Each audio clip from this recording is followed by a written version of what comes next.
In graphing polynomial functions, we must follow several steps. 1. We must find the sign of a sub n, or the leading coefficient, to know the behavior of the graph. The degree of the polynomials, to know the type of graph. The y-intercept and zeros, to know where will the graph intersect the y and x axis.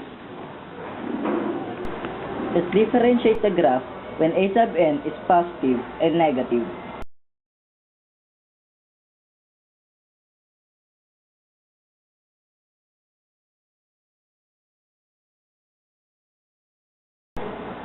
When the sign of a sub n is positive, the end of the graph is continuously going up to the right.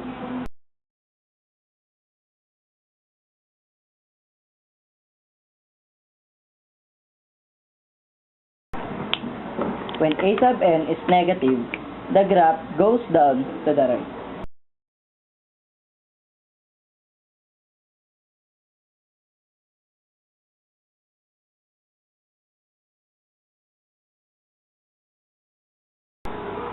The degree dictates the behavior of the graph.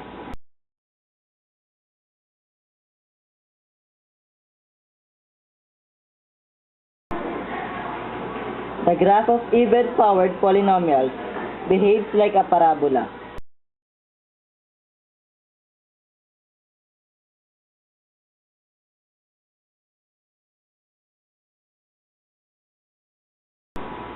And the odd-powered behaves like a line.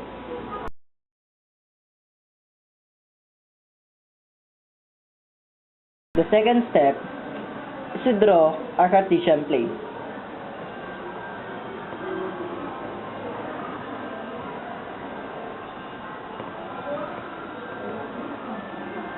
The third is to plot the points.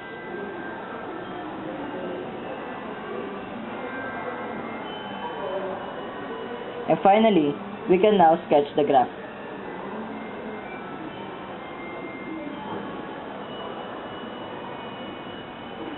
Let's have an example. P of x is equal to x squared minus 1 times the quantity of x squared plus 10x plus 25.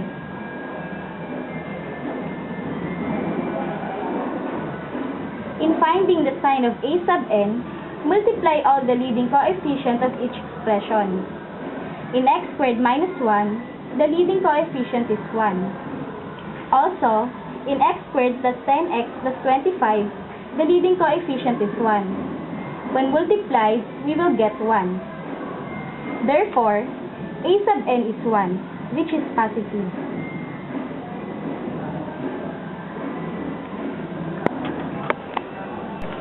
To get the degree of the given polynomial, we have to add each of the degree of the two equations. In x squared minus 1, the degree is 2. Also, in x squared plus 10x plus 25, the degree is 2. We need to get their sum, which is 4. Therefore, the degree is 4, which is even.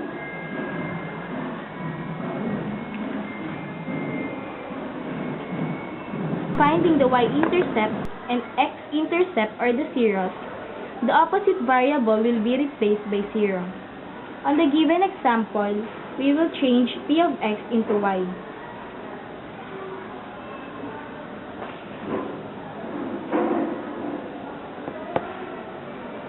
Then, get the y-intercept.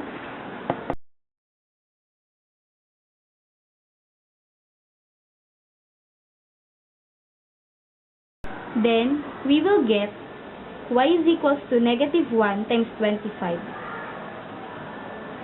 Therefore, y-intercept is negative 25. Now, get the x-intercept or the zeros. This time, we will change y into 0.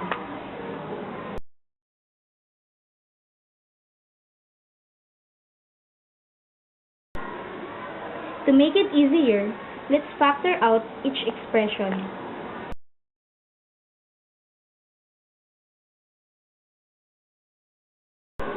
Equate each binomial into 0. X plus 1 is equals to 0. Therefore, x is equals to negative 1. X minus 1 is equals to 0. Therefore, x is equals to 1. X plus 5 is equals to 0. Therefore, x is equals to negative 5. X plus 5 is equals to 0. Therefore, x is equals to negative 5. Therefore, the zeros are negative 5 multiplicity of 2, negative 1, and 1.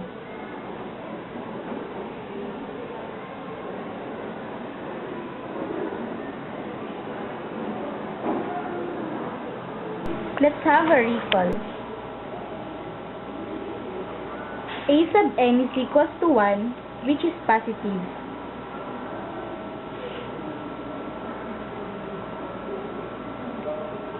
The degree is 4, which is even.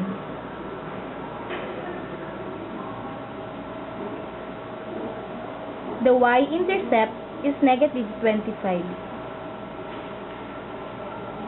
The zeros are negative 5 multiplicity of 2, negative 1, and 1.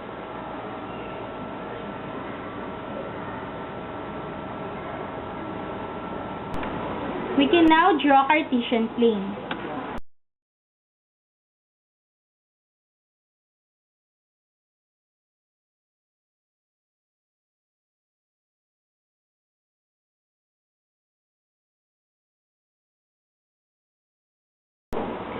Next step is to plot the points. The points are negative 5, negative 1, 1, and negative 25. But since negative 25 is too far, let's assume that negative 25 is on this point.